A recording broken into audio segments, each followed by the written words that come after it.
말 한마디 한마디 숨소리 하나하나 모두가 구구절절 이야기가 되는 안온한 밤. 배우 서준입니다.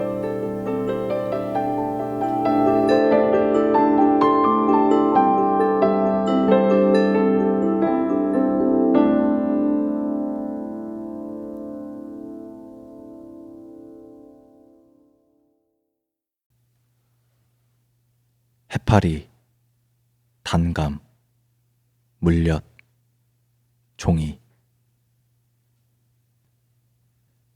와그작하고 단감을 한 입 가득 씹고 있자니 기분 좋은 단맛에 어린 시절 어머니가 깎아주시던 기억이 떠오른다. 항상 시 주변을 핥으며 그 씁쓸함을 먼저 즐기고 난 후 과육을 씹었더랬다. 우연히 들어온 이 집에서 어린 시절을 회상하게 될 줄은 몰랐다. 식탁 위에 종이가 한 장 놓여 있다. 뭘까? 하고 봤더니 혼인신고서. 아마 신혼부부였나 보다. 손에 묻은 것을 대충 종이 뒷면에 닦아내고 바닥을 보니 진득하고 끈적한 이것저것들이 잔뜩 흘러나와 있었다. 비슷한 것을 바다에서 봤다. 말랑하고 후물거리는 해파리. 해파리 떼가 엉겨붙어 덩어리가 된 모습. 지금 눈앞의 바다는 푸른색은 아니지만 말이다. 남은 단감을 우물거리며 다시 기억을 음미하자 TV에서 봤던 여배우의 인터뷰가 생각이 났다. 농도를 물엿으로 맞춰 촬영이 길어질수록 굳어가는 가짜피 때문에 힘들다는 그런 내용이었다. 뭔 상관이려나. 이제 그만 나가야겠다. 발자국이 닿는 느낌이 생각보다 질척인다. 쪼그려 앉아 손가락으로 찍어본다. 역시 진짜는 물엿과는 다르군. 결국 가짜는 가짜다. 감 잘 먹었습니다.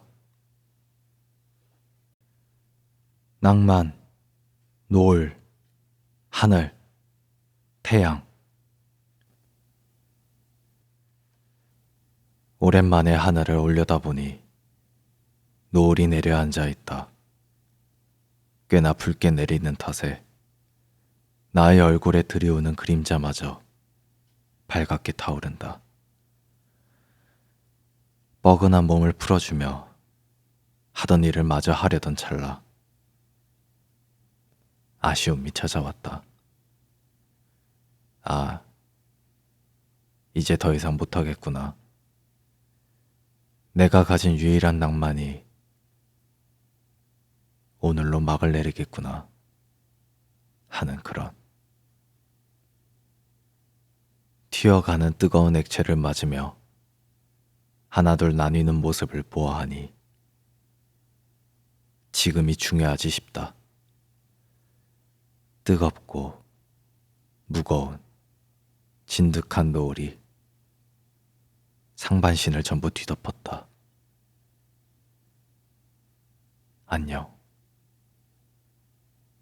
나의 마지막 낭만. 인스타, 계곡, 모래시계, 안경. 안경에 묻은 피를 계곡물에 닦으며 생각한다. 씨발 좆됐네. 괜히 와서 이게 무슨 일인가 싶다. 며칠 전부터 계속해서 인스타에서 뭘 봤는지 강원도로 놀러 가자는 말을 하던 그녀. 나는 사실 물놀이를 아주 싫어한다. 수영복은 살아생전에 사본 적이 없는 사람이라고. 절대 끝나지 않을 것 같은 칭얼거림에 결국 포기하고 계곡을 끼고 있는 펜션을 예약한다. 출발하는 날, 어째서인지 날이 흐리다. 분명 일기예보는 환하고 맑을 거라 했는데 큰일이다. 옆에서 시작된다. 아니 왜 나한테 그러는지 모르겠는데 일단 시작은 된다. 다행인 건 도착지에 가까워지자 하늘이 정신을 차린다. 멈췄다. 숙소를 보자 이번에 마음에 드는 부분인지 반대로 시작한다. 제발. 나의 머릿속엔 작은 모래시계가 하나 들어있다. 시작되면 뒤집는다. 아직까지 모래가 다 떨어지기 전에 끝나지 않은 적은 없었다. 온종일 뒤집고 뒤집는 하루. 너무 피곤하다. 아직 계곡에서의 일정은 시작도 안 했는데. 짐을 풀면서도 뒤집는다. 수영복이 없으면 샀어야지. 아이고, 내가 죄인이다. 예쁜 계곡물을 보고, 맛있는 고기를 보고, 못생긴 와사비, 모자란 햇반, 맛있는 라면, 시원한 맥주, 인스타용 하트 소주잔을 못 챙겨서 겨우겨우 뒤집어가며 버텼다. 큰일이다. 사람이 난감하거나 할 말이 없거나 그냥 좀 넘기고 싶을 때 눈앞에 있는 음료를 가만두지 못하는 걸 모두가 알지 않은가. 근데 그 음료가 이번엔 하필 술이다. 취기가 오른다. 또 한 번 뒤집었다. 요란한 소리가 났다. 조용해졌다. 드디어 그대로 고요함에 취해 골아떨어졌다. 그 어느 때보다 깊고 진한 잠을 자고 일어났다. 밖에서 잠들어서 모기에게 어마어마하게 물렸는데 아무것도 느끼지 못할 정도로 잠을 자고 일어났다. 온몸을 긁으며 주위를 보니 그녀는 아직도 누워있다. 몸을 너무 긁었나? 손에 피가 묻어있다. 아니, 모기로는 설명이 안 되는 양이다. 지난밤 술에 취해 내가 뒤집은 건 머릿속 모래시계가 아니었다. 그녀의 목숨이었다.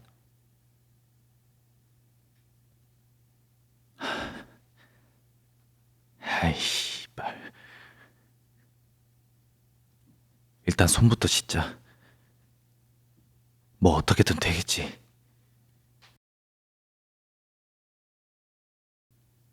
물티슈, 막걸리, 체리, 열쇠. 6월 초에 나는 체리는 유난히 달콤하다고 했다. 수학철이 오자 여기저기 흩어져 살고 있는 가족들이 모두 모인다. 서울, 부산, 대전, 경기도. 참 많이도 퍼져서 살고 있다. 가족들이 모두 모여 체리를 수확하고 나면 가져가 먹을 만큼 일정량 챙기곤 했다. 항상 모두가 동등하게 가져가면서도 누가 하나 농땡이 피우지 않고 우애 좋게 열심히 일을 해 주위 어르신들의 칭찬이 마르지 않았다.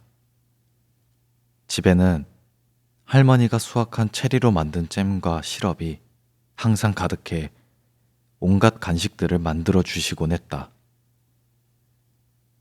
생체리가 와르르 올라간 빙수, 체리파이, 체리에이드, 어른들을 위한 체리주. 온통 붉고 달콤한, 빨갛고 따뜻한 것들 투성인 체리 농장. 이 화목의 가장 중요한 열쇠, 체리. 대낮을 모조리 수확에 사용하고는 온 가족이 체리나무 그늘 아래 누웠다. 할아버지는 기계를 이용해 체리나무를 흔들어 누워있는 가족들 위로 새빨간 우박을 우르르 떨어뜨리시곤 한참을 아이처럼 웃으셨다. 모두들 한바탕 웃고 나선 새참을 먹으러 집으로 향한다. 나는 어른들 몰래 주머니에 잘 익어 루비처럼 반짝거리는 체리를 몇 개 골라 집어넣었다. 어른들은 막걸리를 마시며 부추전과 수육을 드셨다. 집안의 장남인 아버지 말곤 아직 아이가 있는 집이 없어 아쉽게도 나는 사촌이 없었다. 엄마한테 혼이 날까 몰래 화장실에 들어가 아까 챙겨둔 체리를 물에 씻어 먹었다. 토독하고 껍질을 뚫고 이가 들어가면 혀끝이 새큼하다. 이내 달콤한 과육이 입안으로 들어오면 발갛고 반짝이는 것 중 체리보다 맛있는 건 없을 거라고 생각한다. 입 주변이 발갛게 물들어 물티슈로 쓱쓱 닦아내고 아무 일 없다는 듯이 화장실에서 나왔다. 근데 집이 조용하다. 다들 술을 먹고 취해서 잠들었나? 가까이 다가가 보니 어른들은 엎어져서 잔뜩 먹은 체리를 토해내고 있다. 예쁜 체리와 다르게 검붉고 찐득한 것들이 식탁을 가득 메우고 그것도 모자라 바닥으로 쏟아져 내리는데 도무지 일어날 생각들을 안 한다. 항상 일을 마치고도 막걸리를 먹지 않던 둘째 고모네 부부는 덜 피곤했는지 멀쩡한 채로 어딘가에 전화를 하고 있다. 무슨 일인지 묻자 고모는 나를 데리고 방으로 들어갔다. 체리는 너무 위험하다. 아니, 체리 농장은 너무 위험해.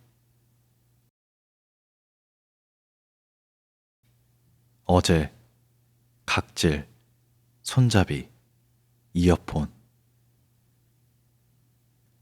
보다 더 나은 오늘이 되길.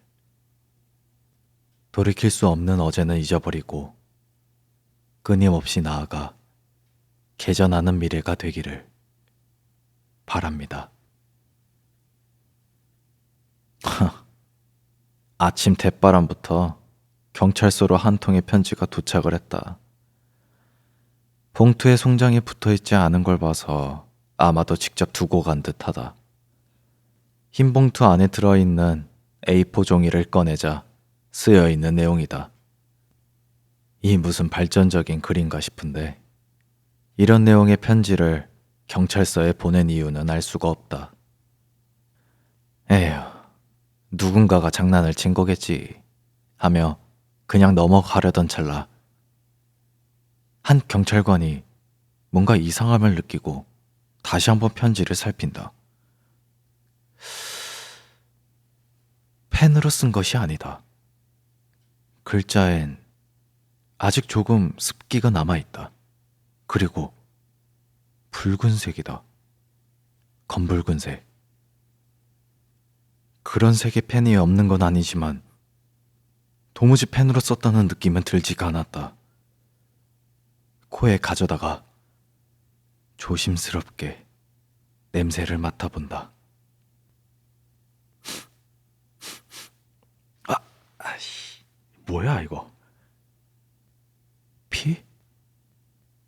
주위의 동료 경찰도 모두 피라는 말을 듣고는 표정이 굳는다.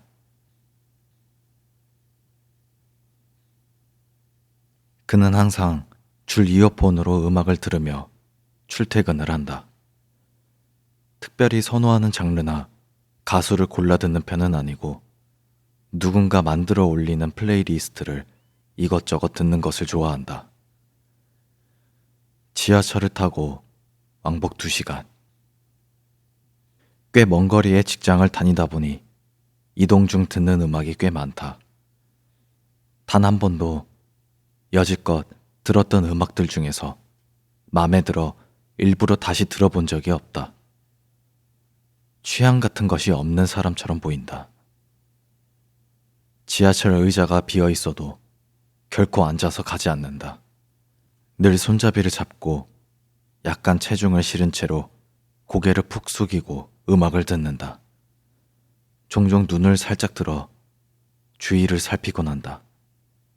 그러다 시야에 맘에 들지 않는 장면이 들어오기라도 하면 말라 비틀어진 입술에서 각질을 뜯어내며 혼자 알 수 없는 말들을 중얼거린다. 아, 그렇다고 이 남자가 지저분하거나 행색이 추레한 것은 아니다.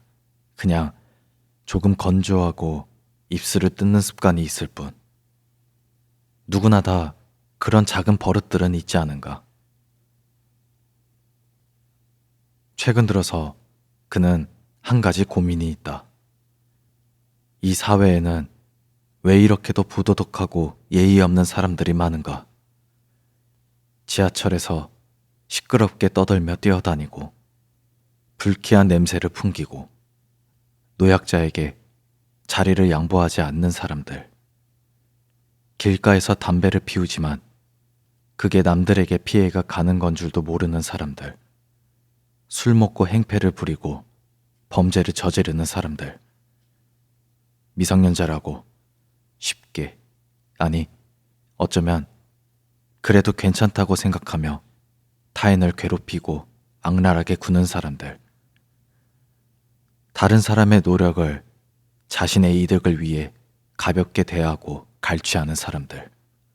책임은 지지 않으려 하지만 권리는 행사하고 싶은 사람들.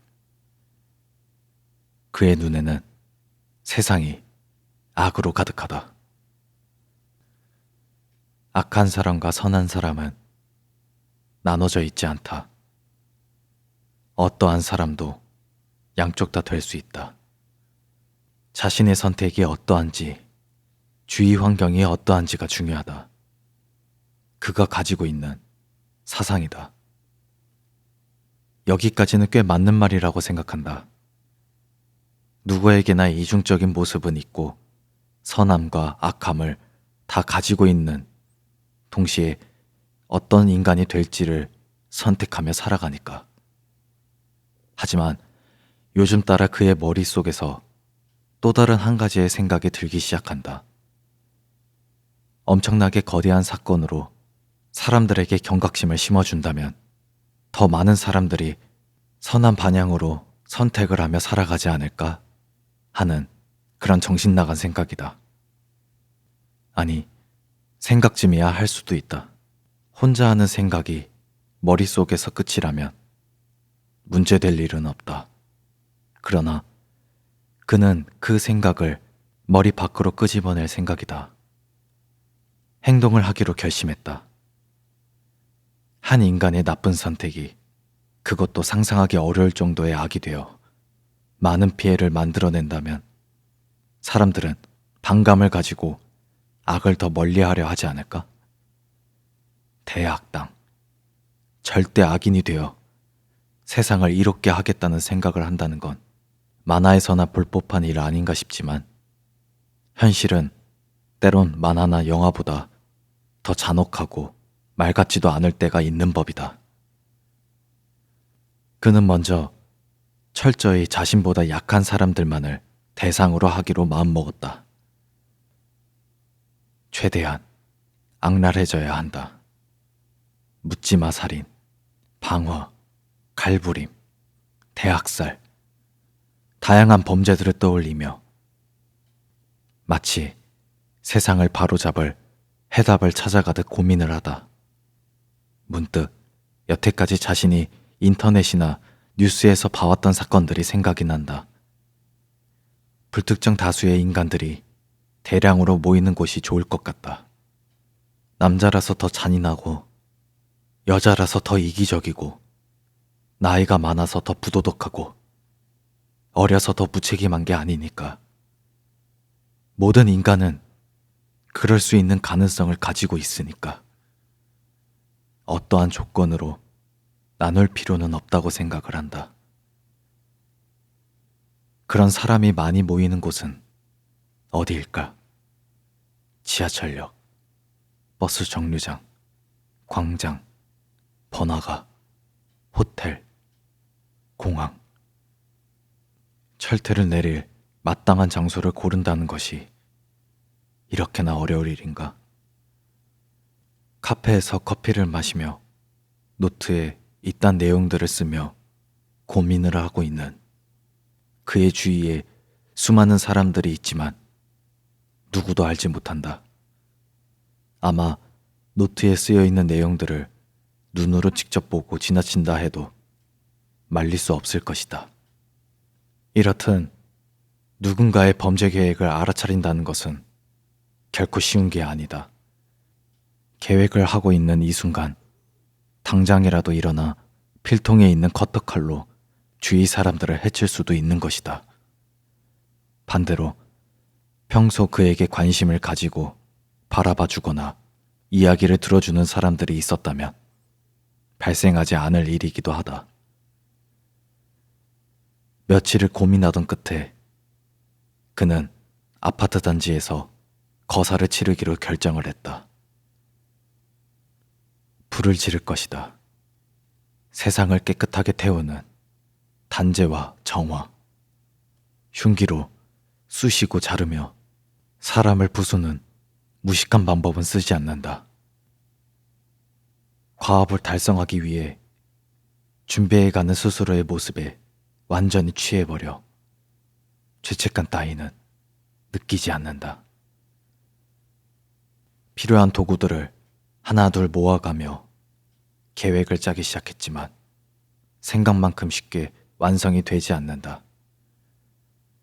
하나의 몸으로 누구에게도 들키지 않고 그 많은 아파트들에 불을 지른다는 건 현실에서 그렇게 간단히 해낼 수 있는 일이 아니었다. 거창하게 경찰서에 편지까지 보냈지만 시간이 갈수록 계획은 어려워지고 마음은 식어가고 두려움이 올라온다. 이제는 혹시 편지에 남아있는 흔적으로 내가 보낸 게 발각되면 어쩌나 하는 걱정만 하고 있다.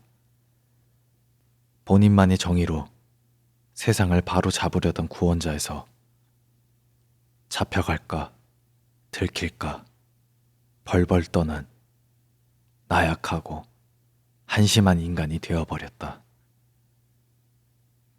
타인이 아닌 자기 스스로에게 붙잡혀 범죄자가 되지 않았음에 감사해야 할 것이다. 국자, 완두콩, 냅킨, 칫솔. 새벽 6시면 어김없이 눈을 뜬다. 침대 위에서 내려와 덮은 이불을 다시 정리한다.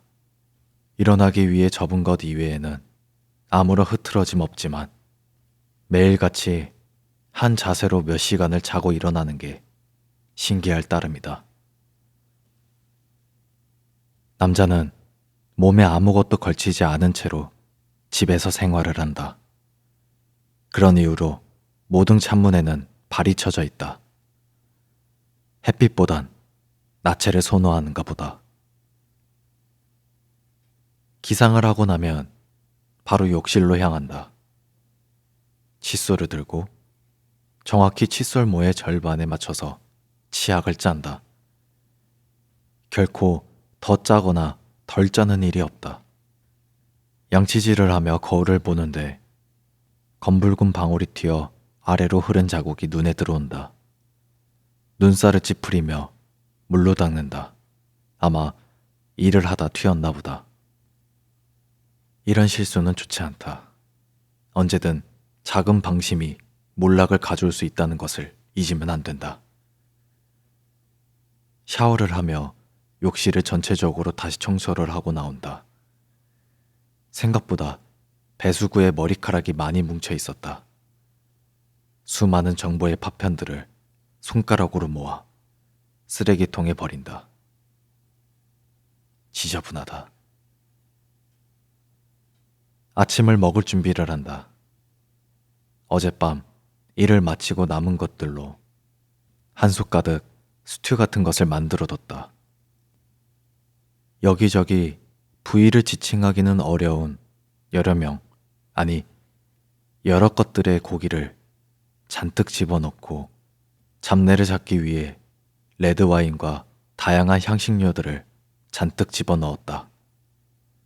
몇 시간이나 끓였더니 국자로 휘젓기만 해도 고기들이 바스러진다. 아주 야들야들해졌다. 스튜에 점점 온기가 돌자 맛있는 향이 주방 가득 퍼진다. 고슬고슬 잘 지어진 밥을 넓은 접시에 퍼담는다. 요즘 어린 시절 추억이 떠올라 완두콩을 넣은 밥을 지어 먹고는 하는데 구수한 쌀을 사이로 터지는 완두색 단맛이 아주 기가 막힌다. 밥과 스튜를 한 그릇에 전부 올리고는 소파에 앉아 먹기 시작한다. 숟가락 하나면 다 먹을 수 있는 형태의 요리를 좋아하지만 요리를 위한 밑작업을 할 때는 다양한 도구를 쓰는 것을 선호한다. 넓고 무거운 중식도, 아주 얇고 날카로워 발라내기 좋은 보닝 나이프, 질 좋은 탄소강으로 만든 만능 셰프 나이프. 밥을 먹으면서 하고 있는 생각도 칼에 대한 생각이다. 요즘 한국의 칼인 코쟁이 칼에도 관심이 생긴다. 쓰임새도 좋아 보이고 무게감도 있어 뼈까지 자르는 작업을 할 때도 유용할 것 같다. 대장간에 한번 의뢰를 해봐야겠다. 이번에 잡은 고기들은 꽤 맛이 좋네. 빈 그릇들을 싱크대로 가져가려던 찰나 소파 바로 앞쪽 깔려있는 러그에 지저분한 것이 묻어있는 게 보인다. 아마도 아까 화장실에서 보였던 작은 방심을 준 것이 거실에서도 흔적을 남긴 모양이다. 씨발. 얌전히 좀 있지 그러니까. 치밀어 오르는 짜증에 욕을 참지 못하고 배설해버리고 말았다. 식탁에서 냅킨을 하나 꺼내 닦아보지만 이미 굳으며 엉겨버려서 해결이 되지를 않는다. 러그를 빨아야겠다. 하는 김에 오늘은 특별히 일정이 없으니 집을 전체적으로 청소하기로 한다. 깔끔히 치우고 나면 새로운 식재료를 찾아 가지고 들어오는데도 유리하니까 그냥 기분 좋게 하기로 한다. 상처, 흉터, 바퀴, 춤. 누구나 가슴 한켠에 커터칼 정도는 가지고 다니잖아요. 그가 경찰에 체포되었을 때 입을 열고 가장 먼저 한 이야기다. 참 정신이 나가도 단단히 나갔다. 보통 범죄자들은 이송중에 모자를 푹 눌러 써서 얼굴을 보호하는 편이지만 그는 그런 건 아무런 상관도 없는지 맨 얼굴을 노출하는 것으로도 모자라 기자들이 잘 찍을 수 있게 얼굴을 마구 들이밀고 괴상한 춤을 추며 자신을 마음껏 드러냈다. 아마도 이미 자신이 법정 최고형을 받을 걸 알고 자포자기를 했거나 혹은 정말로 관심을 받는 게 좋아서 그런 거겠지. 범죄자들의 머릿속은 도무지 이해할 수가 없다. 사실 그가 벌인 범행에 비교하면 지금 이런 모습은 기행도 아니다.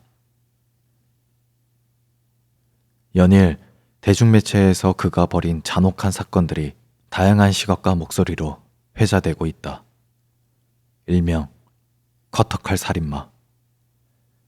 어떻게 그는 부러지기 쉬운 커터칼로 이토록 잔인한 범죄들을 저질렀는가? 사실 흔히들 생각하는 문구형 커터칼을 사용한 것이 아닌 공업용 커터칼을 사용했다. 일반 커터칼의 날보다 훨씬 두껍다.